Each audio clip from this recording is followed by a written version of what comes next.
قبل لا ابدا بالقصه اتمنى تخلي متابعه ولايك واكسب له. اكو واحد عراقي راح لامريكا، سافر فاتزوج هناك بامريكا، فصار عنده اطفال اثنين واثنينهم معوقين. فمره من المرات قال لزوجته امشي لنا خلينا نروح نزور الامام الحسين عليه السلام، نرجع للعراق ونزور اهل البيت.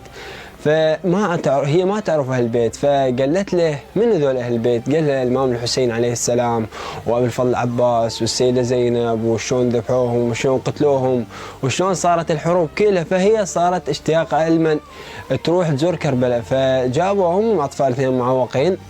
المهم فمن جابوهم اجت دخلت على الامام الحسين زارته. فتعرفون بعد المعوقين زيارتهم بوحدهم بعربانه يدخلونهم على الضريح. فمن دخلوهم هذا الطفل الكبير ما قبل يفك الضريح، من كذا الضريح يعني تشلب بالضريح، ما قبل يهد الضريح اصلا.